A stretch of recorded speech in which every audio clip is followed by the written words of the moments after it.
If you're a longtime Family Guy fan, you probably remember a time back in the early seasons when Lois Griffin was the calm, responsible glue holding her crazy family together. This place is horrible. Okay, now everybody calm down. We don't know anything about this community. I bet if we explore the town, we'll each find something about it we like. But over the last 25 years, the writers have let Lois completely off the leash.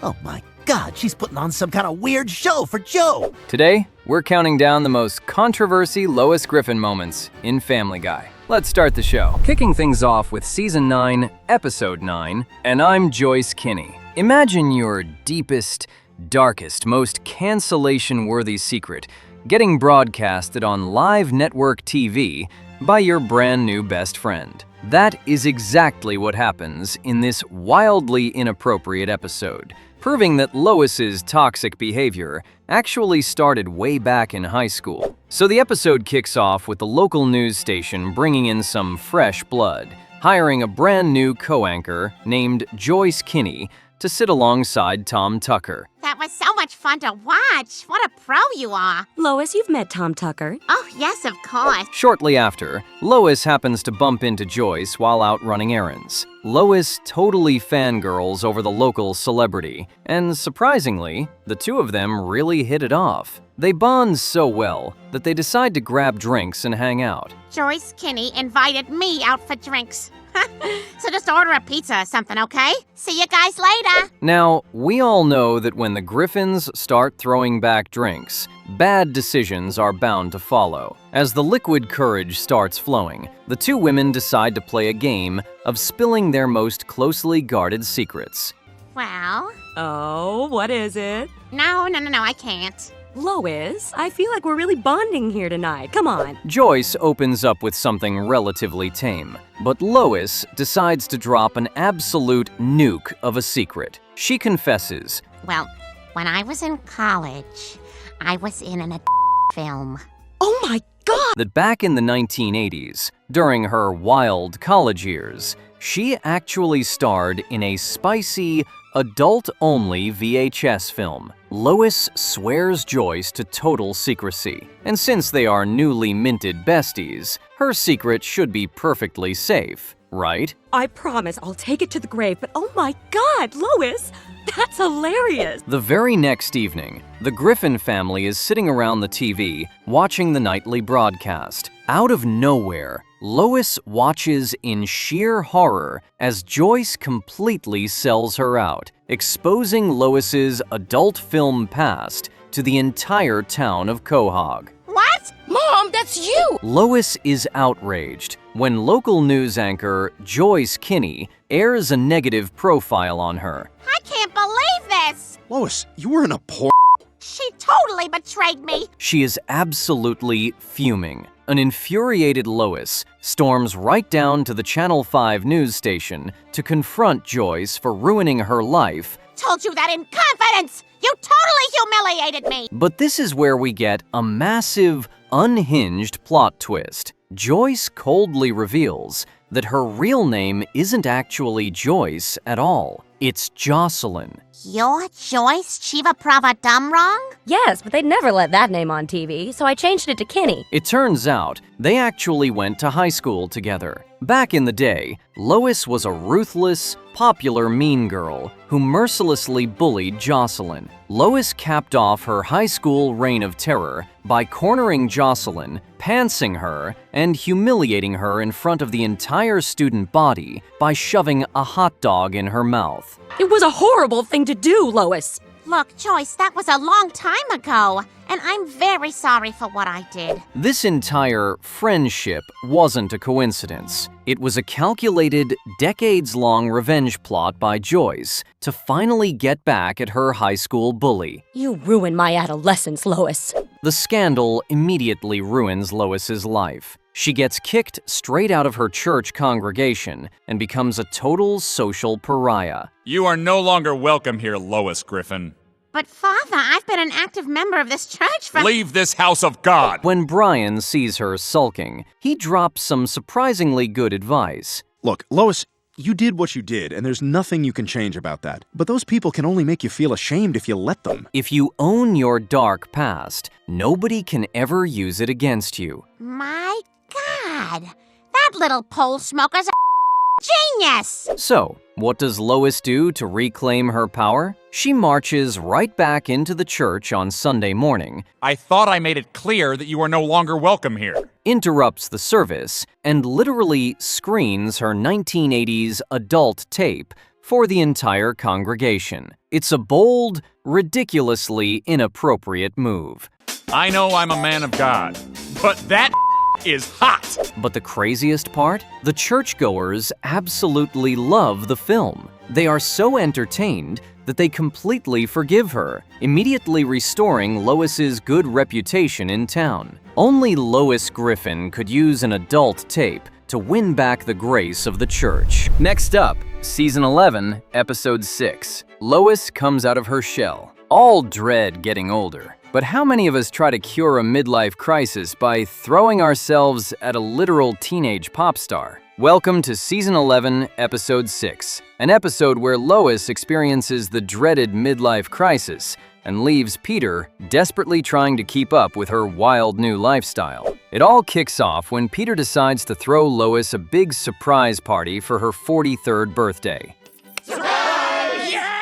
Birthday! Oh my God! Happy birthday, Lois! The party has everything: friends, family, balloons, and an unwelcome reminder that Lois isn't as young as she used to be. Instead of being a good, supportive husband, Peter decides to make a roasting speech where he literally calls Lois his reliable old plow horse. To make matters worse, he completely shatters her self-esteem by comparing her aging body to a barren strip mine muddy landslide. And I have a lovely gift of the batch-slapping variety waiting for you when I'm just the right amount of drunk.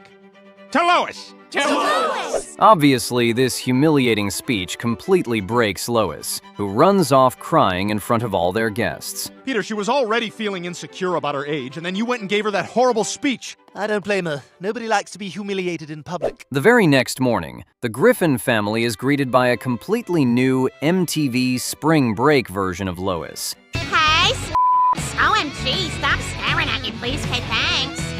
Mom, are you okay? Lois, what's going on? She emerges rocking blonde highlights, a brand new set of wheels, tight clothes, and the ultimate early 2000s staple, a lower back tattoo. Lois, you do know that's permanent. Good, then that means my ass is gonna look young forever. She even gives Peter a sexy basement surprise, telling him to destroy her and the folded laundry. Do me right here in the basement. Just get over here and kiss me. Let's have sex on all the clean folded laundry. At first, Peter is absolutely loving this new, hot, young version of his wife. Oh, I'm on fire. Oh my God, that's so disturbing! I know, gross! Yeah, and my hearing's a lot better. The two of them start hitting the town and living like college freshmen. They go out dancing in clubs, riding mechanical bulls, doing questionable substances, tagging walls with graffiti, and casually covering up the demise of a homeless man. This epic, Peter.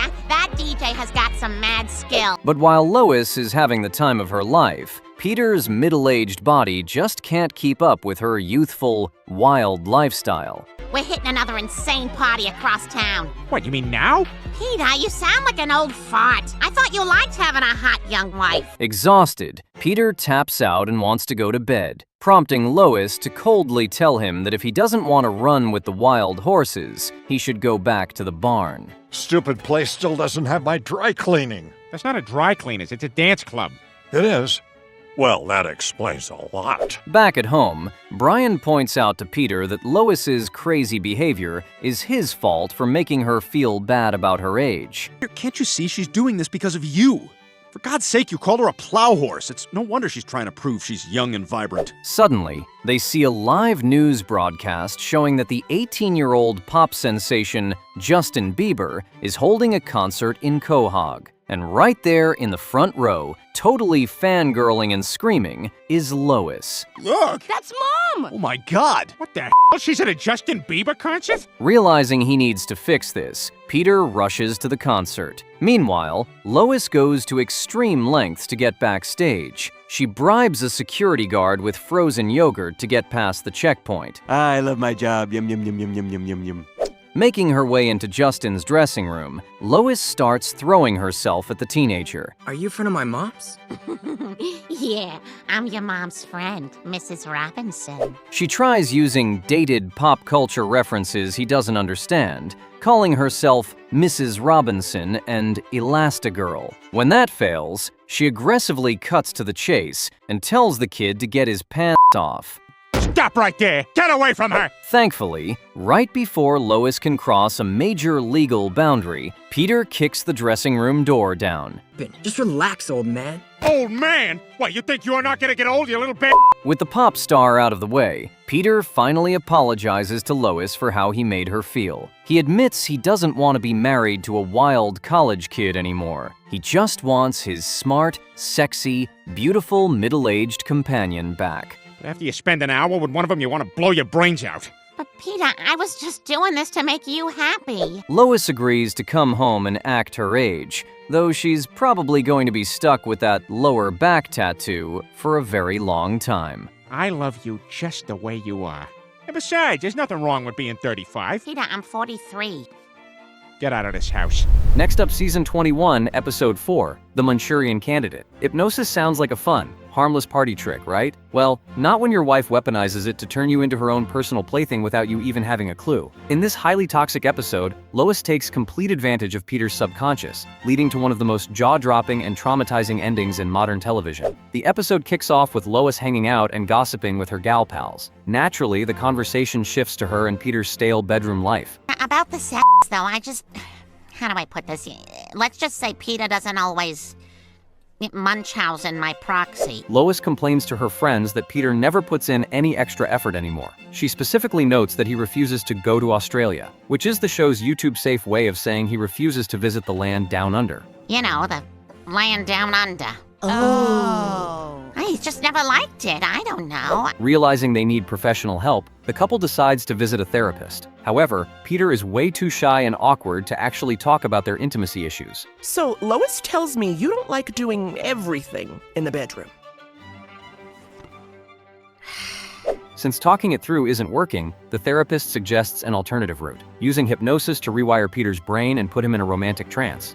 You can do that? Just kind of make me zone out during? That's the idea, yeah. The therapist programs a specific audio trigger to activate Peter's loving husband mode, which happens to be the catchy notification sound from the celebrity news TV show, Extra. Whenever you hear the words, Extra! Sorry, I get push notifications whenever Chrissy Teigen cyberbullies a nobody. What was that phrase again? At first, Lois thinks the hypnosis was a total scam and didn't work. But later that night, while they are sleeping, the TV is on and an episode of Extra begins to play. Like a Russian sleeper agent activating his programming, Peter hears the sound, immediately wakes up, and expertly fulfills his husbandly duties.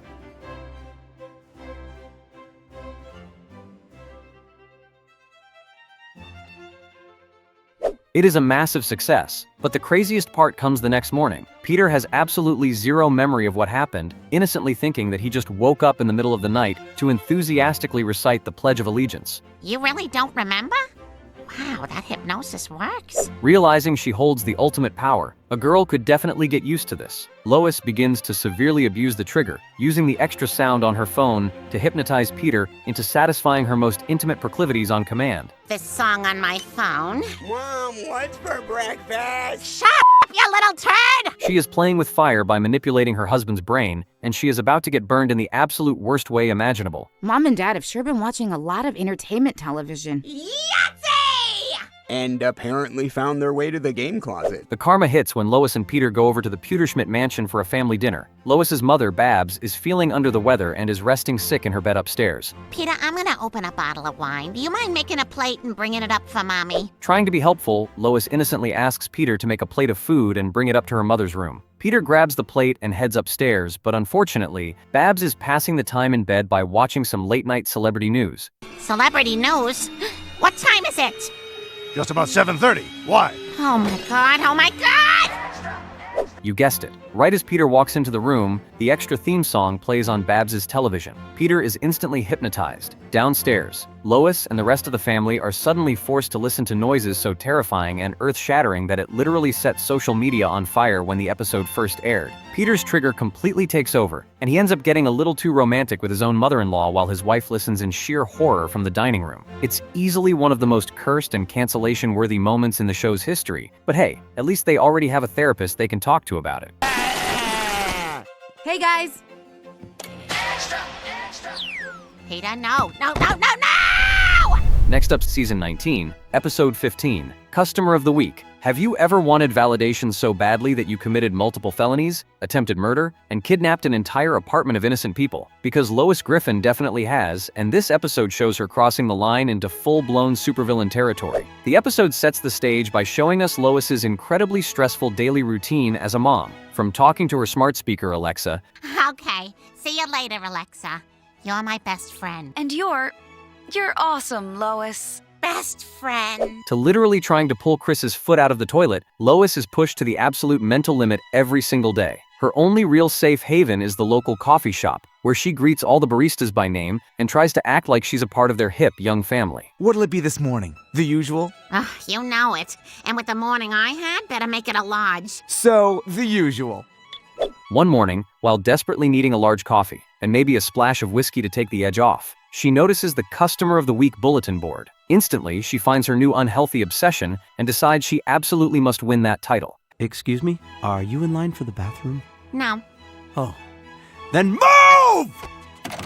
Give me the key! However, when the end of the week rolls around, the title is awarded to another regular named Lester. Lois is absolutely crushed by the rejection. She locks herself in the coffee shop bathroom to cry it out, wondering why they didn't pick her.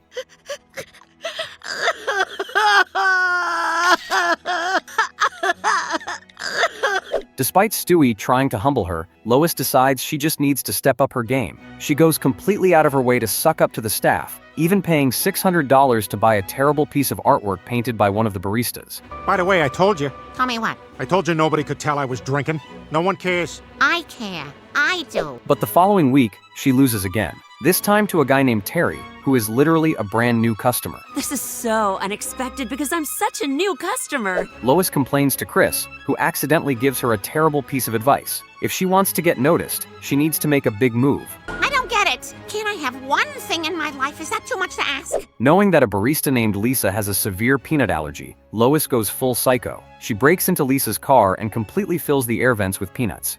Okay, now I wait for her to get in her car and start to have a reaction. Then I'll swoop in and save her with this EpiPen. Her master plan is to wait in the parking lot with an EpiPen, watch Lisa go into anaphylactic shock, and then swoop in to save the day as the ultimate hero. But the plan goes horribly sideways. The allergic reaction is delayed, causing Lisa to drive away, crash her car, and then get hit by another vehicle entirely. Oh, shaving cream.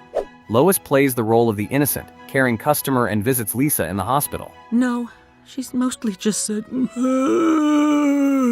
Oh, that's not a good moan. However, while she's there, Lisa's mom drops a massive bombshell. The police are pulling the coffee shop's parking lot surveillance tapes to see who planted the peanuts. Lois? Panicking, Lois sprints back to the coffee shop in the dead of night to destroy the tapes. She breaks in but gets caught red-handed by another barista named Kyle. With zero hesitation, Lois threatens him, saying she'll get him hooked on hardcore street substances if he talks. Why? Are you scared, Kyle H? This isn't scary. I'm a good person. Before knocking him out and tying him to a chair in a shed, Kyle's only request is that Lois goes to his apartment to feed his cat. You can trust me. It's just... Just what? I have a cat. Someone needs to feed him. But when Lois shows up to feed the cat, Kyle's roommates start asking questions and get suspicious. Wait, why do you have his laser pointer and Heisenberg keychain? Yeah, his keychain flare is how he expresses his quirkiness. He must be in danger. So, what does Lois do? She knocks them out and ties them up too, earning herself the local news nickname of the cat sitter tire upper. And why is everyone acting like this is my fault? If anything, it's Kyle H's fault. I'm a good person! Eventually, the police figure it all out. Joe and the rest of the cops pull up to the Griffin house, only to find Lois calmly standing at the sink doing the dishes. Sometimes good people do bad things, Lois. You can finish the dishes, and then I gotta take you in. She tries to justify her insane actions by claiming she's a good person who just did bad things. And Joe actually lets her finish all of Peter's household chores before hauling her off to serve a 6-month sentence in state prison. But the most chilling part, the minute she gets out, she drives to a brand new coffee shop, drops a massive tip, and starts the exact same toxic cycle all over again. Oh, you could have said thank you. Don't see a lot of $5 bills in there. I must be a pretty good person to give a 5.